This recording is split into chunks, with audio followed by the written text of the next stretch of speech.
In the streets of Indianapolis, a German immigrant by the name of Clemens Vonnegut Senior took a brisk walk through the streets. Carrying heavy rocks in his hands and his trademark cape billowing along behind him, Clemens did this regularly in all weather and times of day. Although strange, he had the reputation of being a fair and honest man. With his exceptionally strong work ethic, he founded and ran the Vonnegut Hardware Company. Although a member of the famous DuPont family, Henry H. was quiet about it.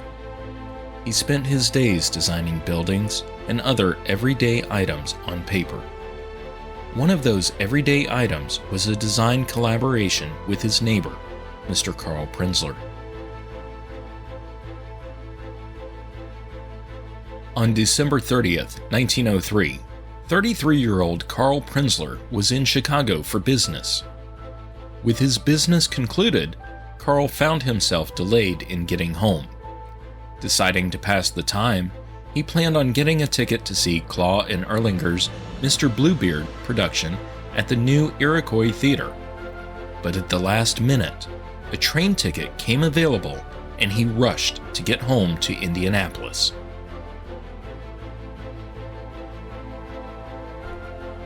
Shortly after the events of the Iroquois Theatre fire, these three men would come together and create something that is used millions of times every day, and that quite possibly has saved your life.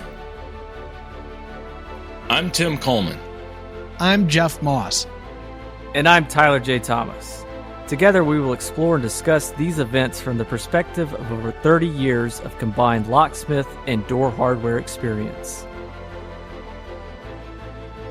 This is the Three Tumblers. Now, the Von Duprin Game Changer, Part 1, The Power of Three.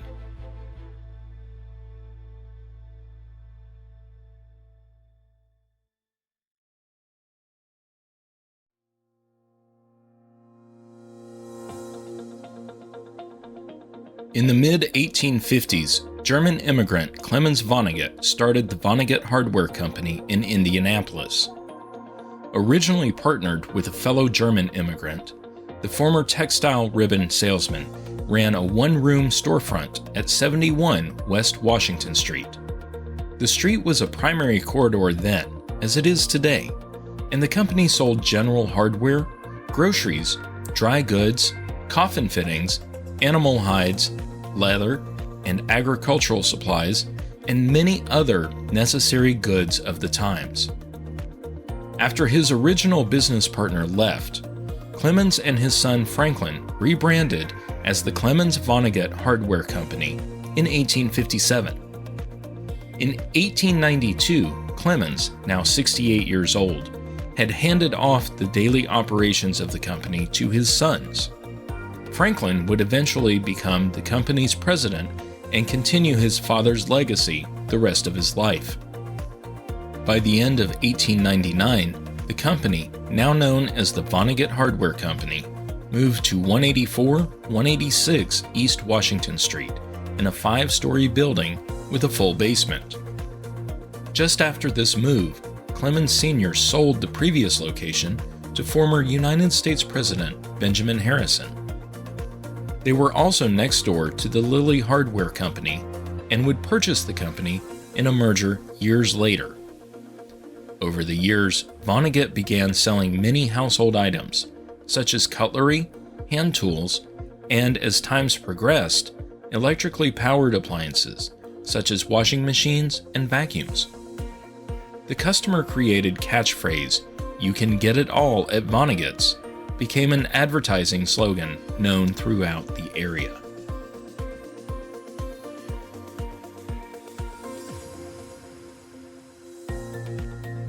Jeff, at the hardware store that you've been associated with for a long time, do they sell coffin parts there? I mean, not officially, no. I think they're on back order. So, I mean, we think about it being kind of weird that they would sell coffin parts and animal hides at a hardware store, but not that long ago, you could walk into little mom and pop hardware stores all throughout the Southeast, I know, where you could buy guns and ammunition, hunting supplies, canned food, all kinds of stuff. And it's kind of sad we don't see that much anymore. But I guess those were just the last holdovers from classic hardware stores. Yeah, and throughout history, the hardware stores pretty much sold anything that you couldn't eat or wear. You had soft goods, which is clothing, you had foods, and you had everything else, called hardlines. And there's actually a hardware store news group online. It's called the Hardlines Digest, and it's all a bunch of hardware store people around the country. But if you look back into that, how we have these discount stores today that sell everything, a lot of the hardware stores were like that in a way. Anything you needed for a building, including but not limited to the kitchen sink. You didn't have a lot of specialty retailers for one specific thing. The catalog houses carried everything. Or, they were maybe a major supplier in the area. And there are still some companies like that, but, for the most part, it's pretty, today they don't get out of their lane. But back then, that company could have been one of the only suppliers in that area. So they had to carry everything.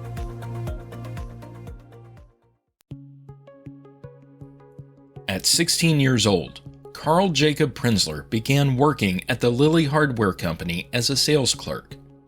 It was quickly apparent that he knew nothing about hardware when he sold a clothes washing machine to a woman who needed to buy a new butter churn. Fortunately for Carl, a coworker stepped in and helped correct the situation, and Carl later joked about the incident. A year later, in 1887, Carl left the Lilly Hardware Company to work for the Vonnegut Hardware Company. After 8 years of hard work and developing a better understanding of the industry, he was promoted to manager of art hardware and building materials. The Vonnegut Company opened a retail store at 120-124 West Washington Street in 1898, and Carl had an office in the building through most of his career with the company. In 1903, Carl was in Chicago for business. Although he tried to get a train ticket home that Wednesday, they were sold out. Deciding to make the best of the delay, he made plans to go see the production of Mr. Bluebeard at Chicago's newest theater, the Iroquois. At the last moment, however, he was able to buy a train ticket to get home that evening as he had originally planned. When he stepped off the train, he saw the headline of the Indianapolis Star saying, 500 die in theater fire at Chicago. The revelation that he could have easily been one of the victims struck Carl to the core. Only because of chance or divine intervention was Carl able to get an early train ticket home to his wife Nina and their 3-year-old daughter. This would certainly put a new perspective on life, knowing that you almost lost yours. So I can't even imagine what he's feeling because I've never been faced with a situation like that. But that's got to make, the next hug feel much better, or the next, bite of food tastes much sweeter. And on top of that, given his job role, his employer at the time, as we're going to see, that's going to motivate him to do something about what narrowly or almost claimed his life. While I was writing this segment of this episode, I remembered a incident that I responded to when I was an EMT. Hadn't been an EMT but just a few months, and we were dispatched to a car wreck on a little sort of shortcut road that was very curvy near my house in the small hometown I grew up in. And I get there, and it's a head-on collision. Guy in a pickup truck, he's moaning, he's crying in pain, so I know he's breathing. he's still alive. I walk up to the woman in the other car, and she was dead. She died on impact. I hadn't thought about that call in years, but just to think that if the man in the pickup truck had been 2 minutes earlier, 2 minutes later, decided to go down the street and take the other route that was maybe 1 minute longer, he would have never suffered 2 broken legs like he did. That was just a chance encounter. You have to think about that all the time. We drive on freeways and back roads and all kinds of places. Until you see it on the news, you don't realize how close you just came to possibly being a victim in that news story. Yeah, it's what they call the butterfly effect. Just that one little got a ticket, got out of town, didn't die.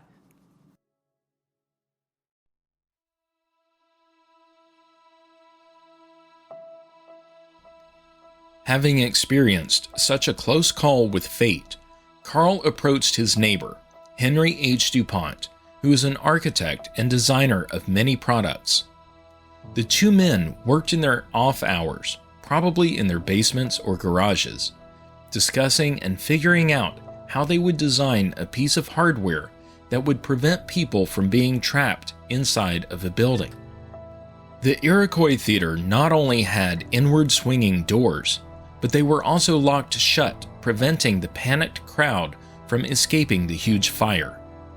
At the time, there was no kind of door hardware that would allow someone to quickly open the door from the inside during an emergency. Since the most common lock in use at the time were mortised body styles, they typically had round knobs to retract the latch and use keys to throw the deadbolt. In an emergency, this would require someone to produce the key, insert it in the lock, turn it to retract the deadbolt, and then turn the knob to retract the latch. If the door opened inwards, that person had to fight back the push of panicked people to get the door open. Outward swinging doors to escape through were random fortune at the time. His knowledge having grown since the butter churn incident, Carl was familiar with many different kinds of door hardware and their workings. From the reports about the Iroquois Theatre, masses of people died because they could not unlock the doors from the inside. So Carl and Henry began designing a hardware device that required no special knowledge to operate and would unlock and open the door just by pressing on it. Although the collaboration between Carl and Henry initially took place in their spare time, 5 years after the Iroquois Theatre fire, another tragedy would take place that drove them to make their project a reality. One of my favorite quotes in life is, "Luck is when opportunity meets preparation." So Carl has the opportunity here to solve a life safety dilemma. And on top of that, he has an employer that has access to manufacturing capabilities. And then he has a neighbor who can help him design something that can be taken to manufacturing. You know, it's easy just to say, oh, this is how I would do it. But you've got to design something in a way that lends itself to manufacturing capabilities. At least at that time, you can't just say, I need this or that, and then they've got a machine that can do it.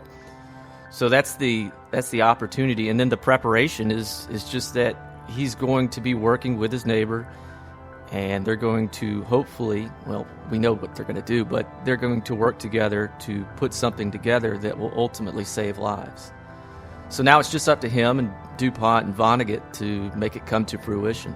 But like I said, luck's when opportunity meets preparation, and here's opportunity and preparation meeting up, and fate's kind of along with the ride. This is like, one of the American Dream type of stories where you don't hear about it, though.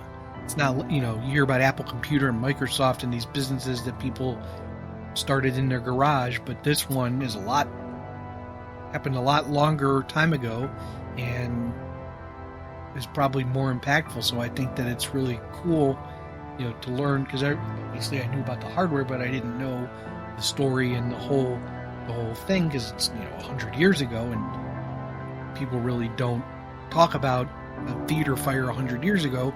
We just know that it's part of the code that you need panic hardware.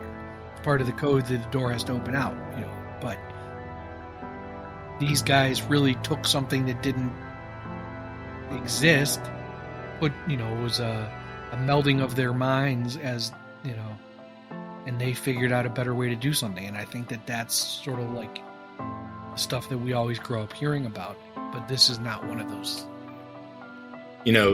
Back in I think it was late 90s, like 98, 99, we saw the movie October Sky about Homer Hickam, who basically, developed rocket science as a kid in his backyard.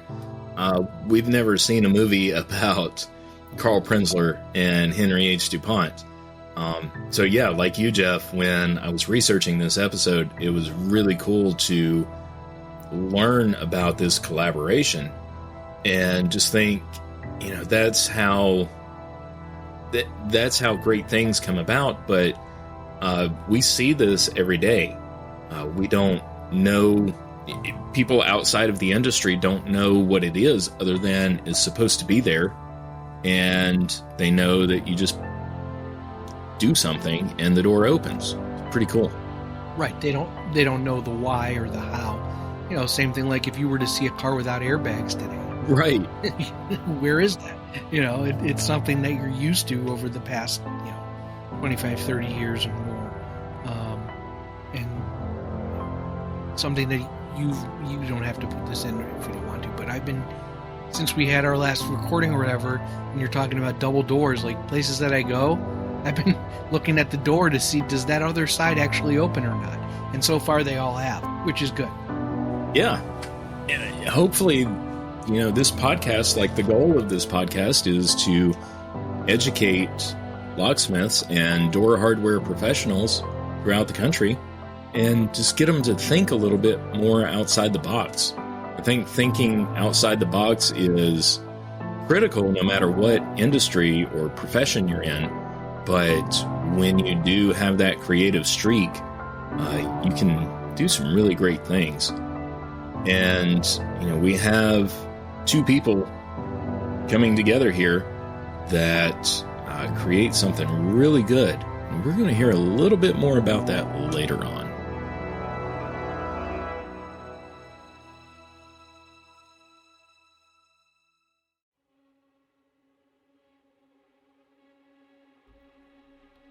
On March 4th, 1908, in Collinwood, Ohio, the Lakeview School caught fire and burned. 172 children died in the incident. The news of this disaster pushed Carl to make his idea of the self-releasing fire exit device not only available for sale and installation, but a reality in all buildings that were open to the public. Carl and Henry had approached Clemens Vonnegut with their project years earlier, and he had given his approval of their work. However, on December 13, 1906, Clemens passed away. President of the Vonnegut Hardware Company, Franklin Vonnegut, had been in the loop on the project as well, though, and supported Carl and Henry's efforts. With the help of attorneys Hood and Hahn, Carl Prinzler and Henry DuPont filed for a patent 4 months and 9 days after the tragic Lakeview School fire. The device used a crossbar in conjunction with a mortise body lock and was the first incarnation of the modern-day exit device. It allowed anyone to press against the bar to open the door, which, because of its design, required the door to open outwards, thus allowing immediate and unobstructed egress. The push bar was also made of polished bronze or brass, so that a panicked person can easily see the device that will let them escape to safety, even in smoke-filled or otherwise dark hallways and rooms. If the person trying to escape still cannot see the push bar, properly installed, it would be at waist height, allowing a person to simply fall or crash into this bar with their body, and the door would still open. And that's why they some people call them crash bars. There's a lot of different names for them. exit device, panic bar, crossbar, which is kind of it's a form factor. It's not all, but it describes some. It's just a bar that runs across, not connected to the door like modern ones are, but they still exist. They still make them. You see them a lot in older universities, hospitals, things like that. The only delineation that I know of is that when you describe a exit hardware or exit device, that typically refers to one that is fire rated or listed. But other than that, the term is used interchangeably today. But that's kind of how all of them came about. You guys have taught me to be a stickler for terminology. I no longer say IC core, and any of my coworkers that say that, I give them a hard time about it. But one thing that my boss did train me on at first was it's not a crash bar, it's not a panic bar, it is an exit device. That's how it is listed in the hardware catalogs. That's what it is called. So that's just my little nitpick to the world. Locksmith or anybody installing door hardware should call it by its real name, exit device. Also, the fact that Carl Prinzler said that the bar needed to be made of polished brass, you would think, okay, back then, if you were an outsider and you hadn't heard that, you would think, okay, brass is what you make, the components of most modern locks out of.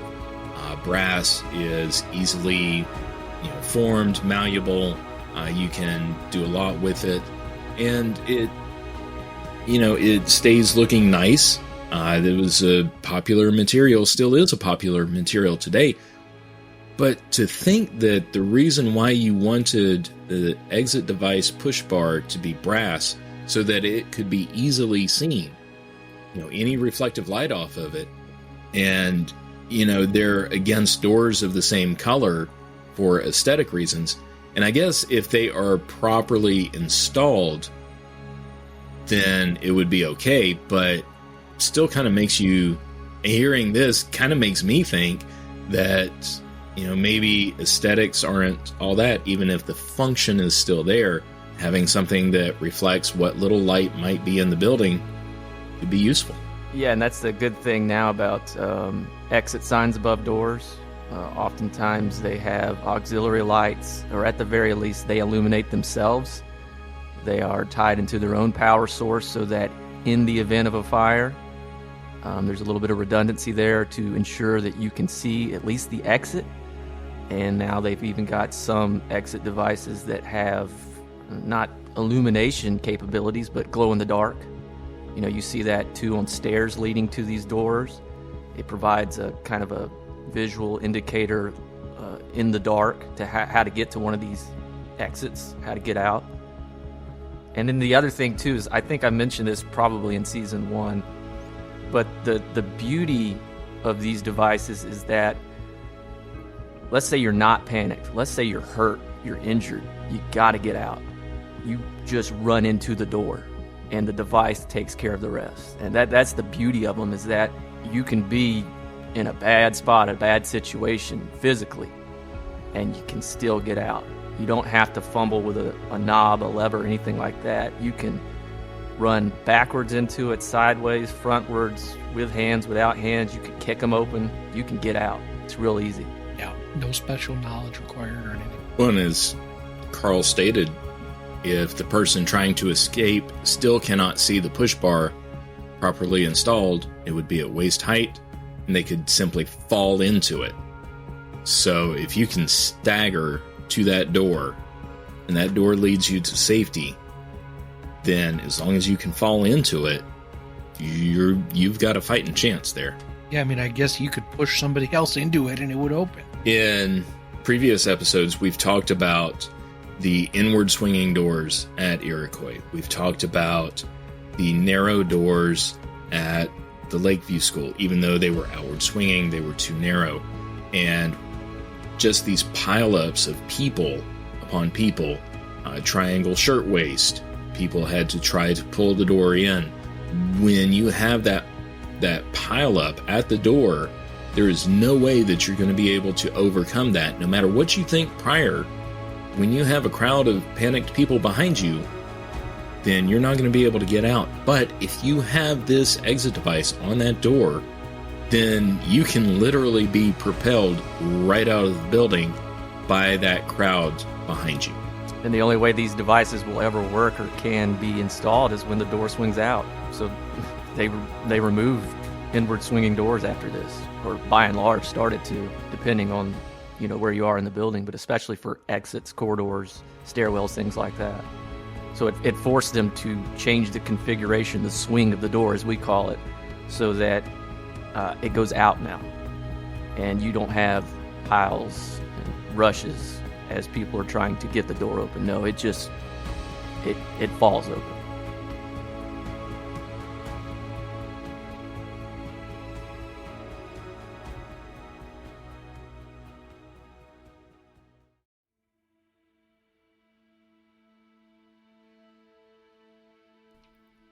With the event of the Lakeview school fire, Carl later wrote, "By that time, we felt something must be done.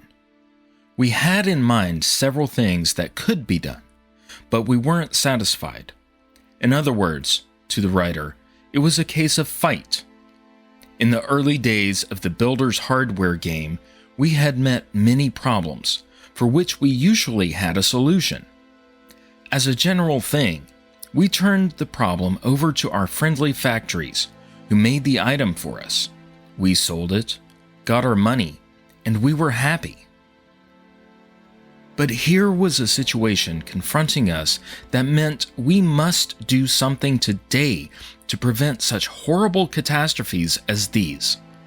So finally, after a number of experiments, and expensive ones, we hit upon the idea that the writer thought would be a boon to humanity." After filing the patent, Carl Prinzler and Henry DuPont entered into an agreement with Vonnegut Hardware Company to manufacture, market, and distribute the device. Almost immediately, the self-releasing fire exit device was a success. Much work was put into the marketing of the device, including illustrated sales catalogs and written explanations to potential customers.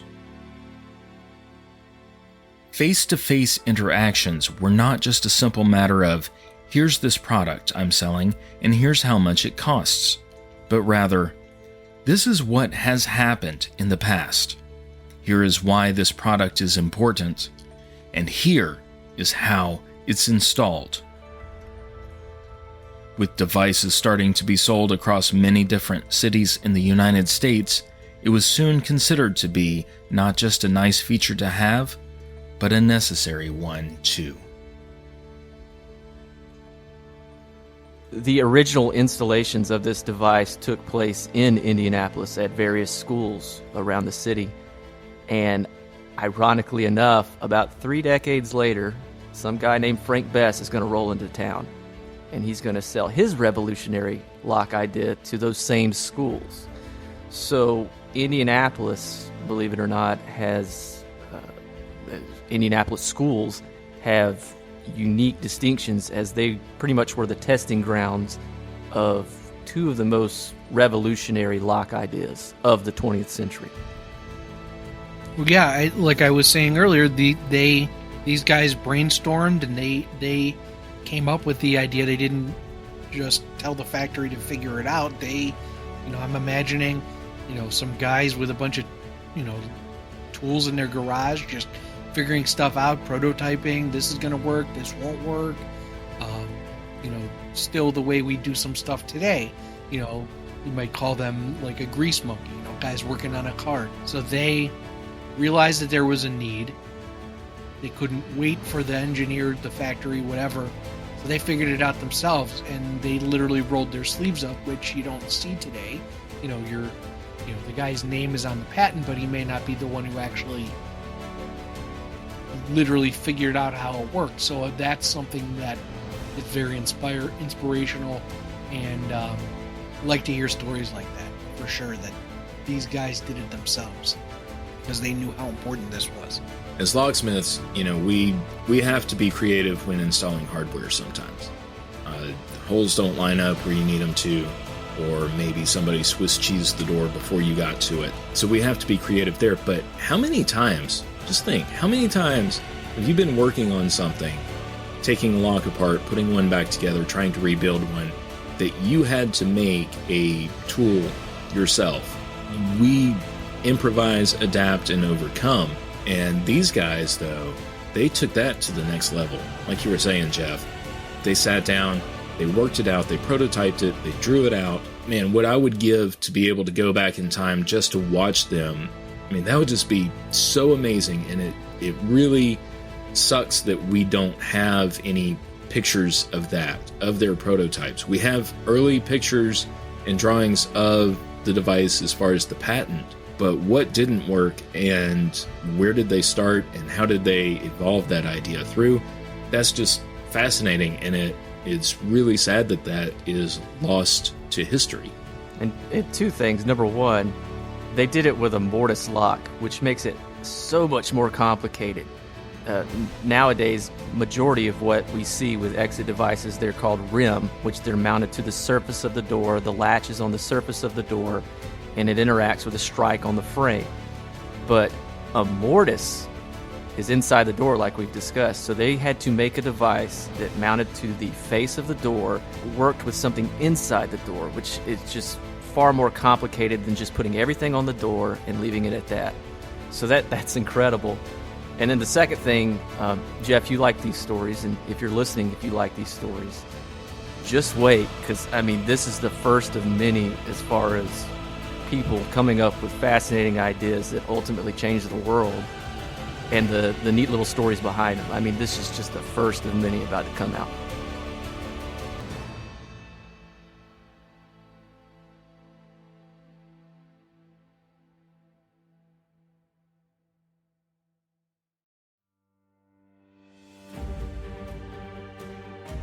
Although initially marketed under the Vonnegut Hardware brand, the three parties involved felt as though it needed a more recognizable name that would be synonymous with the device itself. With some creativity, it was settled that the brand should be a combination of the names of Vonnegut Hardware, Henry DuPont, and Carl Prinzler. This gave birth to the name Von Duprin. Carl Prinzler was placed in charge as manager of the manufacturing process for the product. Sales and popularity were steadily increasing around the country and gaining traction quickly. However, just a few short years after the Von Duprin self-releasing exit device was placed on the market, tragedy struck yet again, this time in New York City. The owners of the Triangle Shirtwaist Factory had been strongly advised to install exit devices on the doors of the work areas. Their failure to do so contributed to the deaths of 146 people, mostly women and young girls.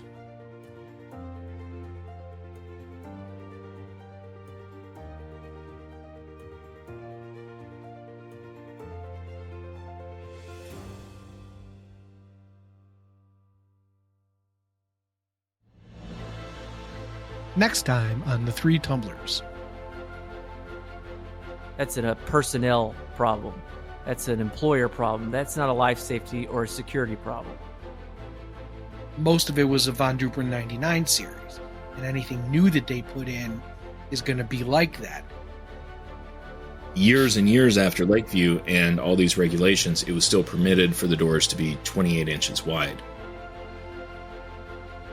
Executive producer is Tyler J. Thomas. Technical producer is Jeff Moss. Writer and editor is Tim Coleman. For source materials, see our website, threetumblers.com. Get this episode and others wherever you get your podcasts. This has been a Three Tumblers production. Copyright 2023, all rights reserved.